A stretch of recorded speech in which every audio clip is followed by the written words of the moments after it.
جو لال بچیا قربان کی جاتی، بیل قربان کیے جاتے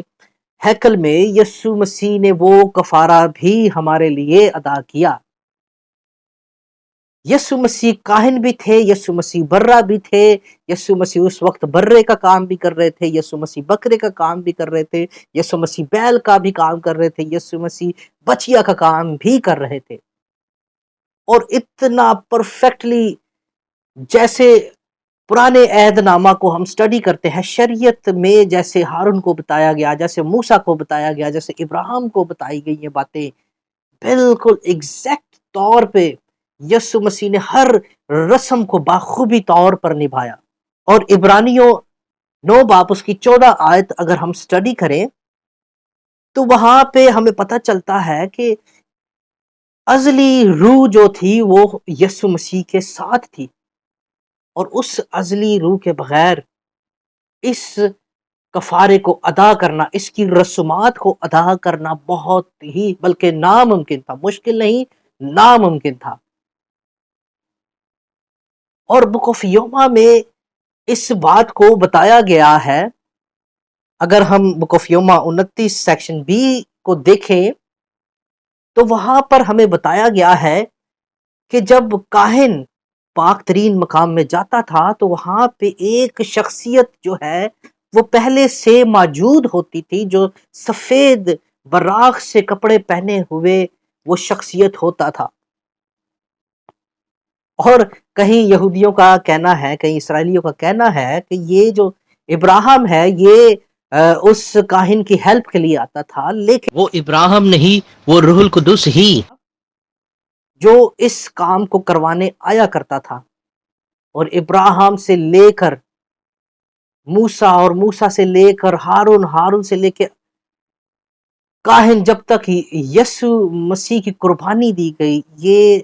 کام پاک روح کے وسیلہ سے ہی ممکن تھا۔ اس کے بغیر یہ کام کرنا ناممکن تھا۔ اور آپ یقین کریں، جو بکس ہے، جو اتہاس ہمیں بتاتا ہے کہ اس کام میں اگر کوئی غلطی ہو جاتی، کوئی مسٹیک ہو جاتی چھوٹی موٹی، تو کاہن کیا کرتا تھا؟ دوبارہ اس رسومات کو دوبارہ پرفارم کرتا تھا، کہ ایسا نہ ہو کہیں خداوند کو غصہ آ جائے، خداوند یہوہ خدا کو غصہ آ جائے تو مجھے اپنی جان سے ہاتھ دھونا نہ پڑ جائے، اس لیے وہ اس پریکٹس کو دوبارہ کرتا۔ لیکن جب پاک روح اس کے ساتھ ہوتا تو اس میں غلطی نہ ہوتی، کیونکہ پاک روح ان ساری باتوں کو پرفیکٹلی کاہن سے کرواتا۔ اور بالکل اسی پیٹرن پر یسوع مسیح نے اپنی جان قربان کی۔ جو جو رسومات ہیکل میں ہوا کرتی، بالکل ایسے ہی یسوع مسیح نے اپنی جان قربان کی ہمارے لیے۔ اس لیے تو شریعت کو عکس کہا گیا ہے ان باتوں کا، کیونکہ ریالٹی جو تھی وہ یسوع مسیح میں ہی فلفل ہونی تھی۔ اب اگر ہم بائبل مقدس پر غور کریں تو لوکا 22 کی 31 میں جو بات لکھی ہوئی ہے، بالکل جو پریسٹ تھا، جو کاہن تھا، اس کے لیے ایک ہائی پریسٹ جو ہے وہ مقرر کیا جاتا، کہ اگر اس کاہن سے جو اس خدمت کو نبھائے گا، اس سے اگر کوئی غلطی ہو گئی، اس کے ذہن میں کوئی ایسا خیال پاک ترین مقام میں آ گیا، کوئی گندا خیال کہ اس کو اپنی جان سے ہاتھ دھونا پڑے، تو ایک ہائی پریسٹ پہلے سے مقرر ہوتا تھا جو بعد میں اس پوری رسومات کو کمپلیٹ کرے۔ اور لوکا 22:31 میں جو بات یسوع مسیح نے پترس کو کہی، یہاں پر کاہن بھی اس ہائی پریسٹ کو ایسی ہی بات کرتا کہ میرے بعد میرے بھائیوں کا خیال رکھنا، کیونکہ اگر میری جان چلی گئی تو میرے بعد میرے بھائیوں کا خیال رکھنا۔ سیم کا سیم یہی پیٹرن ہمیں لوکا 22:31 میں یسوع مسیح جو پترس کو کہتے ہیں کہ میرے بھائیوں کو مضبوط کرنا، وہی پیٹرن ہمیں بائبل مقدس میں یسوع مسیح پر اپلائی ہوتے ہوئے نظر آتا ہے۔ اور اس کے بعد میں آپ کو ایک اور بات بتاتا چلوں، جیسے ہی ایک ہفتہ رہ جاتا دا ڈے آف اٹانمنٹ کے لیے، یوم کفارہ کے لیے، اگر ایک ہفتہ رہ جاتا تو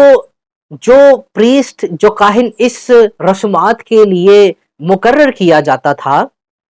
وہ ایک ہفتہ پہلے ہی اپنا گھر بار چھوڑ کر، اپنا سب کچھ چھوڑ چھاڑ کر یروشلم آ جاتا اور ہیکل آ کے ان ساری رسومات کی پریکٹس کرتا۔ اور یسوع مسیح کو بھی اگر آپ دیکھیں تو یسوع مسیح بھی اسی طرح سے اپنا سب کچھ گھر بار چھوڑ چھاڑ کر یروشلم آ گئے ان رسومات کو کمپلیٹ کرنے، جو حقیقی رسومات ہیں، نہ کہ عکس ہے۔ ان حقیقی رسومات کو کرنے کے لیے یسوع مسیح ہیکل آ گئے۔ اور اس کے بعد یہ سروسز یا رسومات سٹارٹ کب ہوتی تھی؟ یوم کفارہ کے دن، جب مرغ صبح بانگ دے دیتا تھا تو یہ ریچولز، یہ ساری رسومات یہ سٹارٹ ہو جاتی تھی۔ دا ڈے آف اٹانمنٹ کی ساری رسومات جب مرغا بانگ دیتا تھا تو یہ ساری رسومات سٹارٹ ہو جاتی تھی۔ اور پطرس سے بھی یسوع مسیح نے کہا کہ مرغ کے بانگ دینے سے پہلے تو 3 بار میرا انکار کرے گا۔ اور یہ مرغ کی بانگ ہے کیا؟ مرغ کی بانگ کا مطلب ہے جب بھی ہر روز صبح سویرے جو پہلا نرسنگا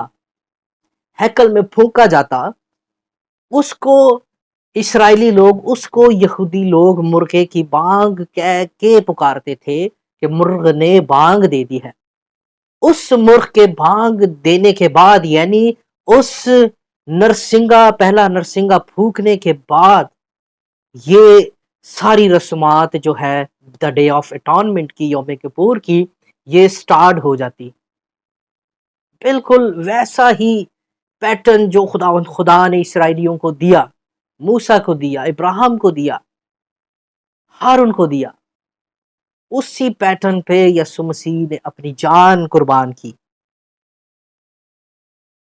اب ہم اس بات پہ غور کریں گے کہ یہ جو عزازیل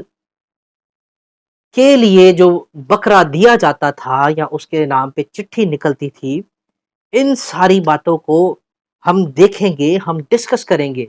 لیکن نیکسٹ ویڈیو کا انتظار کیجئے۔ اور نیکسٹ ویڈیو میں ہم ڈسکس کریں گے یہ جو عزازیل کے لیے بکرا دیا جاتا تھا،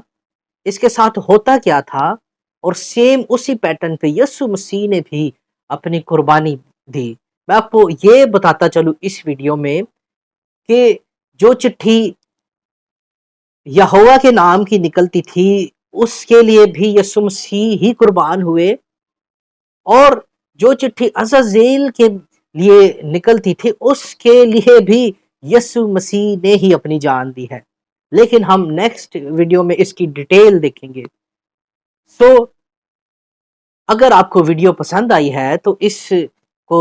لازمی شیئر کریں، چینل کو ضرور سبسکرائب کریں، اور ویڈیو کا انتظار کریں، اور میرے لیے دعا بھی کریں کہ میں ان باتوں کو بخوبی طور پر آپ تک پہنچا سکوں۔ سو مسیح میں آپ جیتے رہیں، آمین۔